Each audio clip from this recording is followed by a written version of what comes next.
अस्सलाम वालेकुम बच्चों, आज हम पढ़ेंगे एस्केप वेलोसिटी। तो लास्ट लेक्चर में हमने ग्रेविटेशनल पोटेंशियल एनर्जी पढ़ा था और ग्रेविटेशनल पोटेंशियल एनर्जी को ही हम थोड़ा सा और एक्सटेंड करेंगे in the form of escape velocity. अच्छा जी, हमने जो लास्ट लेक्चर में पढ़ा था उसमें हमने ये बताया था कि अगर हमारे पास अर्थ है और अर्थ के बाहर एक फील्ड है, अर्थ की फील्ड को हमने नाम दिया था ग्रेविटेशनल फील्ड, और उसके बाद हमने अर्थ की फील्ड को क्रॉस करना था। अर्थ की फील्ड को क्रॉस करने के लिए हमने सरफेस ऑफ अर्थ के ऊपर सीढ़ियां बना दी थी, स्टेप बनाए थे, और यहाँ पे एक बंदा था जो कि किसी स्टेप 1 पे था, उसके बाद ये जंप करके गया स्टेप 2 पे और स्टेप 3 पे एंड सो ऑन, ये जा रहा है स्टेप n पे, लास्ट स्टेप पे, और उसके बाद जैसे ही कदम बाहर निकालेगा तो ये अर्थ की ग्रेविटेशनल फील्ड को क्रॉस कर जाएगा, यानी कि ये स्पेस में चला जाएगा। तो सेम टू सेम यही प्रोसीजर करना है, लेकिन अभी हम इसमें स्टेप नहीं रखेंगे, 1 2 3 4 स्टेप नहीं है, बल्कि अब हमने एक ऑब्जेक्ट को मूव करवाना है सरफेस ऑफ अर्थ से। तो सरफेस ऑफ अर्थ से ऑब्जेक्ट को मूव करवाने के लिए इसको हम किसी वेलोसिटी के साथ मोशन करवाएंगे, और ये सपोज हमारे पास एक रॉकेट है और ये रॉकेट सरफेस ऑफ अर्थ पे है, और इस रॉकेट के अंदर कोई ऑब्जेक्ट है, कोई मैस है। अब इस मैस ने अर्थ की ग्रेविटेशनल फील्ड को क्रॉस करना है, और अर्थ की ग्रेविटेशनल फील्ड को क्रॉस करने के लिए हम इसको सरफेस ऑफ अर्थ से मोशन करवा रहे हैं, और अर्थ के सेंटर से अर्थ की सरफेस तक का जो डिस्टेंस है ये रेडियस है, और अर्थ का मैस है ये है कैपिटल M, और ये जो ऑब्जेक्ट जिसने मोशन करना है इसका मैस है स्मॉल m। तो यहाँ पे हम क्या कर रहे थे, स्टेप 1 से 2 यानी सीढ़ियां लगाई थी, स्टेप 1 से 2 फिर 3 फिर 4, तो हम कोई पोटेंशियल एनर्जी के साथ अर्थ की फील्ड को क्रॉस कर रहे थे। यहाँ पे हमने क्या करना है, अर्थ की फील्ड को क्रॉस करना है, लेकिन इसको एस्केप करवाना है, इसको हमने किसी वेलोसिटी के साथ मोशन करवानी है।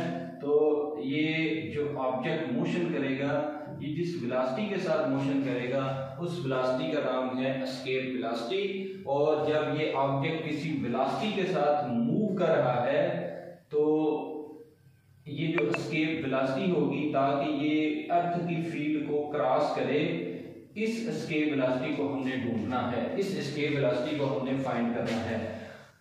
एस्केप क्या है? एस्केप क्या है? एस्केप है किसी की कैद से भागना।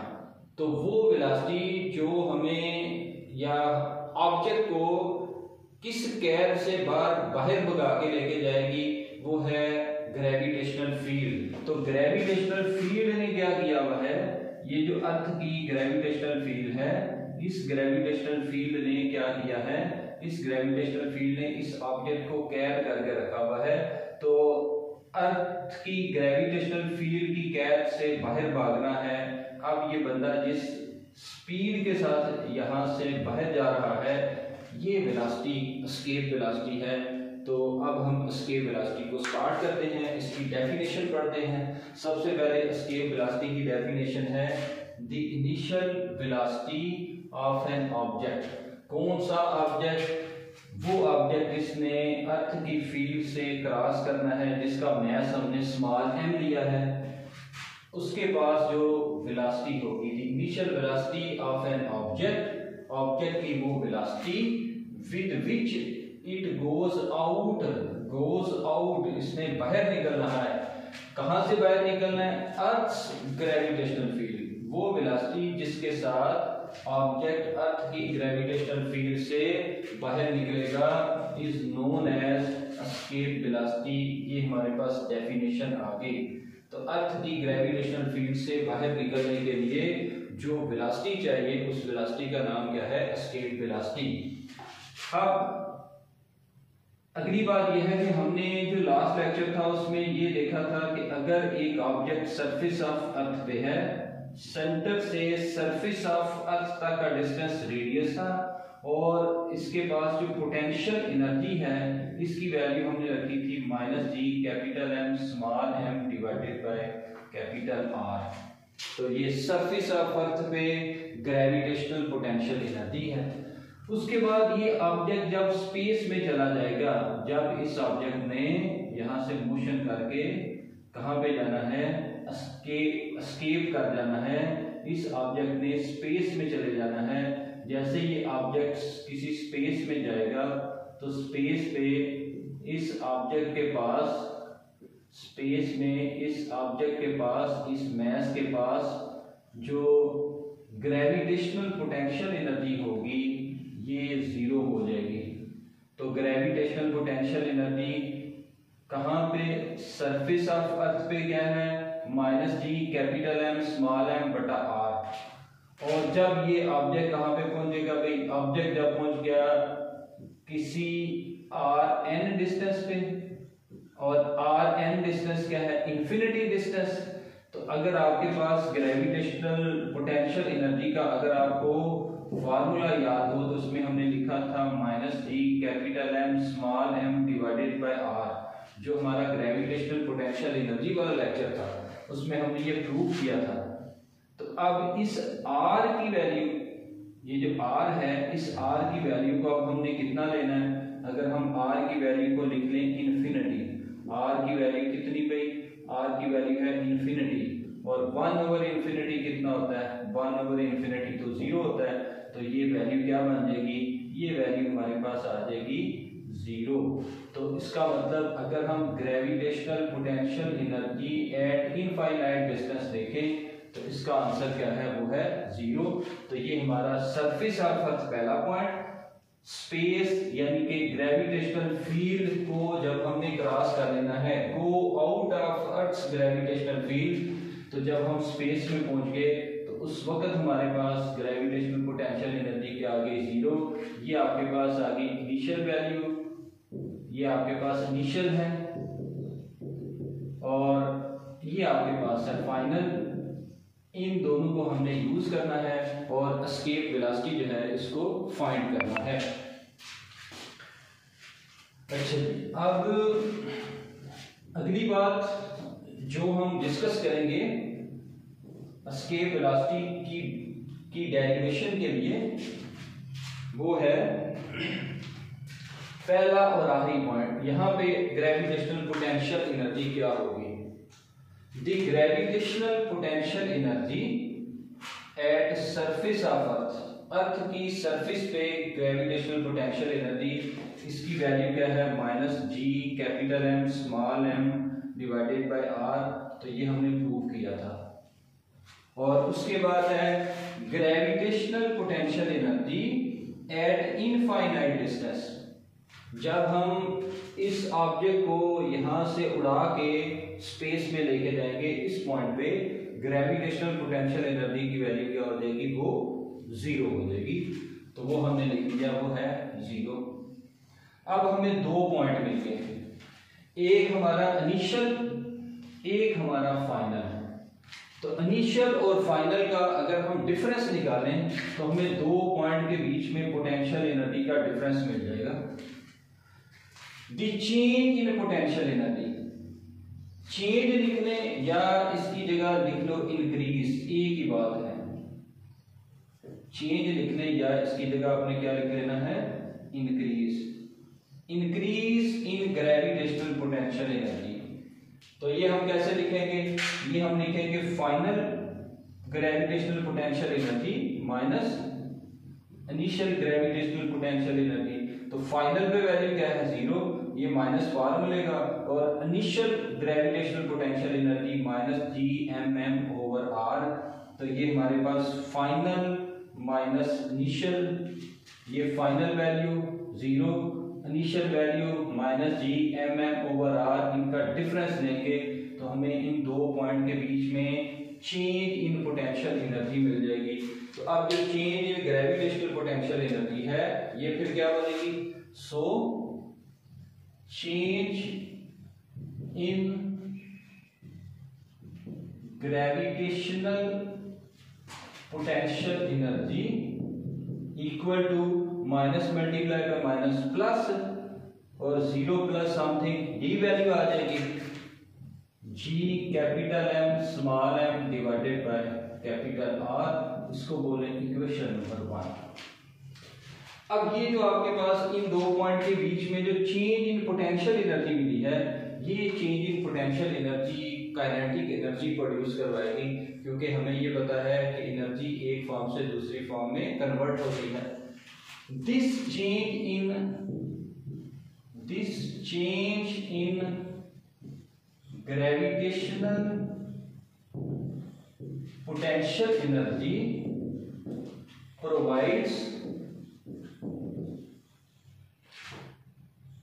provides initial kinetic energy of object।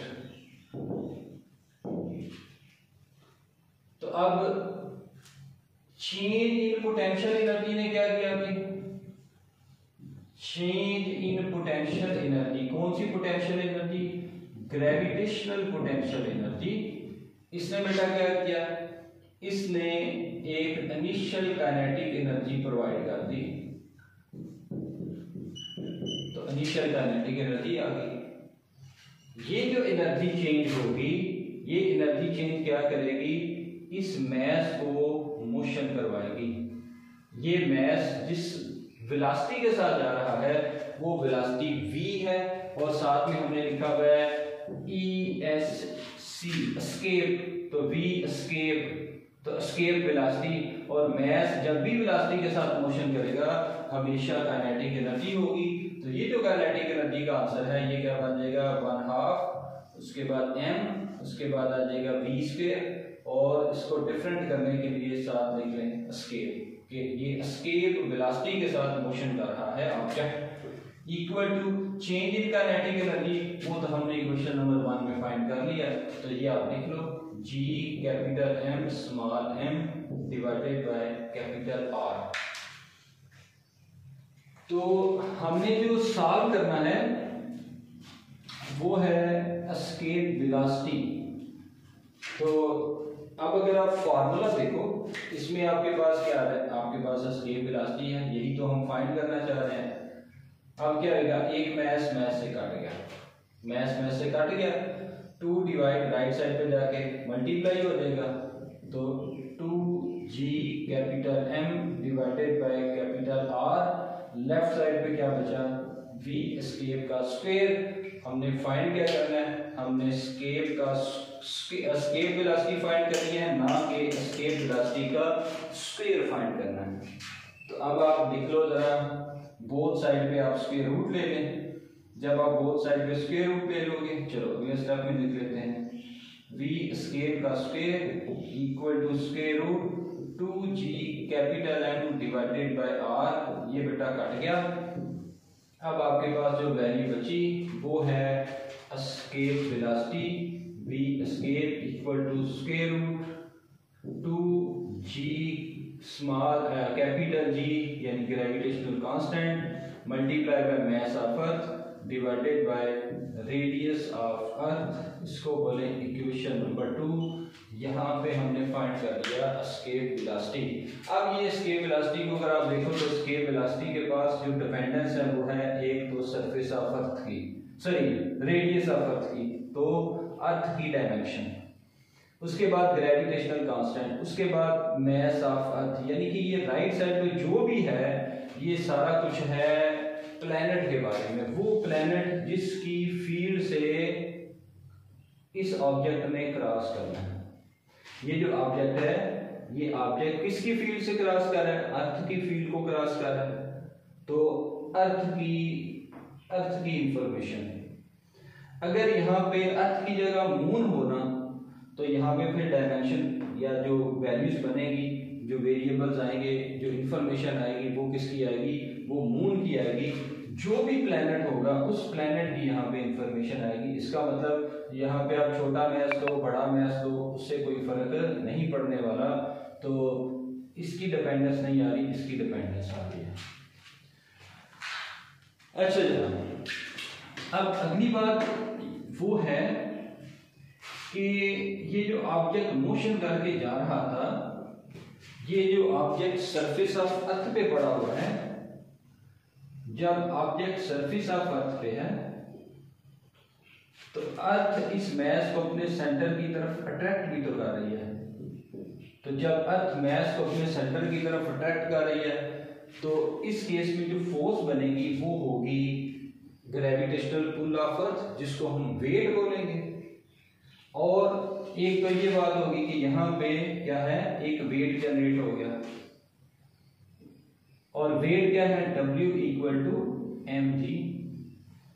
उसके बाद हमने ये भी पढ़ा हुआ है कि अगर एक मैस m1 है, एक मैस m2 है, इन दोनों के दरमियान में अगर डिस्टेंस d है तो इन दोनों के बीच में एक ग्रेविटेशनल फोर्स होगी F equal to g m1 m2 divided by d square. तो यहाँ पे m1 क्या हो जाएगा, मैस ऑफ अर्थ, और m2 क्या हो जाएगा, मैस ऑफ ऑब्जेक्ट। यानी इसने क्या बनना है, इसने बनना है कैपिटल M, इसने बनना है small m divided by r square. तो इन दोनों के बीच में ग्रेविटेशनल फोर्स भी आएगी, और ये ग्रेविटेशनल फोर्स फिर क्या करेगी, ये ग्रेविटेशनल फोर्स वेट जनरेट करवाएगी। तो उसके बाद आप लिख लें, now the gravitational force, now the gravitational force between earth and object is, अर्थ और ऑब्जेक्ट के बीच में ग्रेविटेशनल फोर्स, अर्थ और ऑब्जेक्ट के बीच में जो ग्रेविटेशनल फोर्स है ये क्या बनेगी, ये न्यूटन्स लॉ ऑफ ग्रेविटेशन से हम फाइंड करेंगे। तो ये बन गया F equal to G capital M small m divided by r square. इसको बोले इक्वेशन नंबर 3। और दूसरी बात यह है कि अर्थ इस मैस को अपने सेंटर की तरफ अट्रैक्ट कर रही है, तो वेट ऑफ ऑब्जेक्ट किसके बराबर होगा, and weight of object is, and weight of object is, weight किसके बराबर, W के बराबर, और W किसके बराबर, स्मॉल m और g। मैस किसका आएगा, ऑब्जेक्ट का मैस आएगा। तो ये हमारे पास इक्वेशन नंबर 4 है। अब वेट की डेफिनेशन क्या है, वेट वो फोर्स है जो अर्थ ऑब्जेक्ट के ऊपर लगाती है ताकि उसको अपने सेंटर की तरफ अट्रैक्ट कर सके। तो इस ऑब्जेक्ट में किधर होना है, इसने तो अट्रैक्ट होना है टूवर्ड्स सेंटर ऑफ अर्थ। अब यहाँ पे फिर क्या आएगा, अब हम लिख सकते हैं so F equals to W। Weight तो फोर्स है, वेट को किसके बराबर रखो, फोर्स, और वेट किसके बराबर है, वो तो mg है, और फोर्स किसके बराबर है वो हमने फाइंड की हुई है, तो g capital M small m divided by r square. अब यहां से हमें इस gm की वैल्यू मिल जाएगी। तो अब आप देखो, अगर ये मैस इस मैस से कट गया, r square divide right side पे जाके मल्टीप्लाई हो गया, तो gm equal to small g into r square. इसको बोलो equation number 5। Put equation number 5, put equation number 5 in equation number 2।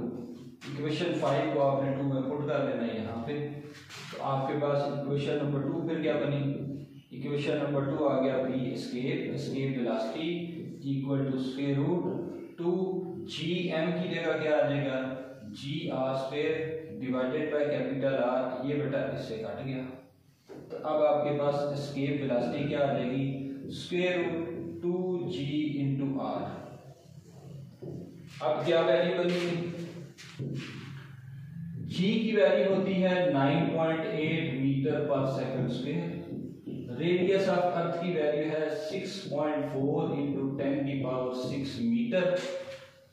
अब जब ये वैल्यूज आप यहाँ पे पुट करेंगे तो आपको मिल जाएगा एस्केप वेलोसिटी। तो v escape equal to square root 2 small g की जगह आ जाएगा 9.8, उसके बाद आ जाएगा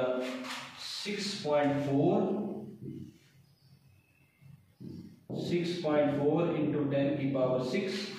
इस सारे को जब आप सॉल्व करेंगे तो आपका आंसर आ जाएगा 11.2, और ये आपके पास है स्क्वायर रूट में आएगा 10⁶।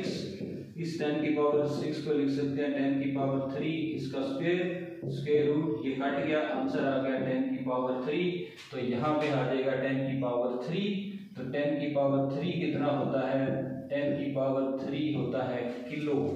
तो साथ में वेलोसिटी के यूनिट आ गए मीटर पर सेकंड। अब आप इसको लिख लें तो एस्केप वेलोसिटी जो है वो फिर किसके बराबर आ गई भाई? एस्केप वेलोसिटी जो है ये आ गई है v एस्केप इक्वल टू 11.2 यानी अप्रॉक्सीमेटली 11, 10�3, इसकी जगह लिख सकते हैं किलो, साथ में मीटर पर सेकंड।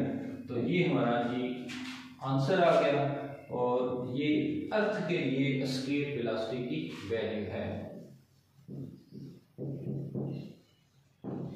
Thank you.